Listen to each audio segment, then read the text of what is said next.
ঈদ প্রতিটা প্রবাসীর একটা দুঃখের সময়।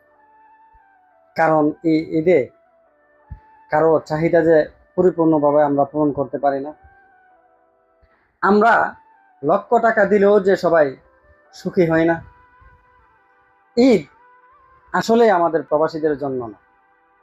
নিজে একটা কাপড় না কিনে প্রবাসীকে লক্ষ টাকা দেওয়ার পরেও তাদের মুখে যে হাসি ফুটে না।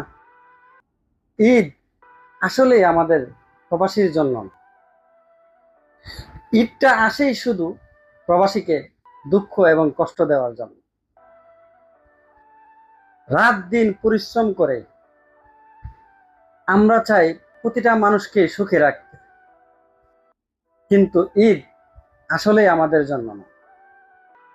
ঈদ আসলে প্রবাসীর জন্য না।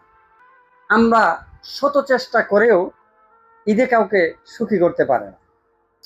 আমরা লক্ষ টাকা দিয়েও আমরা কারো মুখে হাসি ফোটাতে পারি না।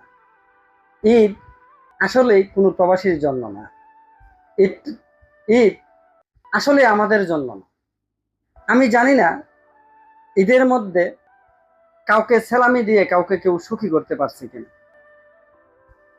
আমি জানি না কোনো প্রবাসী ভাই লক্ষ টাকা দেওয়ার পরেও কারো মুখে হাসি ফুটাইতে পারছে কিনা। আমি জানি না কোনো ঈদে দেশে যত টাকা কোনো প্রবাসী ভাই তার ফ্যামিলির জন্য দিয়েছে, সে টাকাটা সে প্রবাসী খরচ করছে কিনা। ঈদ আসলেই প্রবাসীর জন্য না। ঈদের আনন্দ আসলেই প্রবাসীর জন্য না। ঈদটা আসেই প্রবাসীর মনে কষ্ট এবং দুঃখ পাওয়ার জন্য। কারণ আমরা যে পরিপূর্ণভাবে কারো মুখে হাসি ফুটাতে পারি না। আমি আবারও বলছি, ঈদ আসলে কোনো প্রবাসীর জন্য না। ঈদে কাউকে আমরা সুখী করতে পারে না। তোমরা যখন ঈদের নামাজ পড়ো আর আনন্দে বিভিন্ন আত্মীয় স্বজন বন্ধু বান্ধব এবং বিভিন্ন জায়গায় সেলফি তোলো, আমরা প্রবাসীরা তখন প্রতিদিনের চেয়ে এক্সট্রা 2 ঘন্টা করে ডিউটি করা লাগে। ঈদ আসলে প্রবাসীর জন্য না।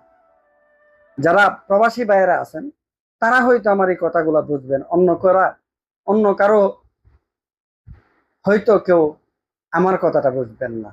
ঈদ আসলে প্রবাসীর জন্য না। ভিডিওটা ভালো লাগলে অবশ্যই আপনার মতামতটা কমেন্টের মধ্যে জানিয়ে দিবেন।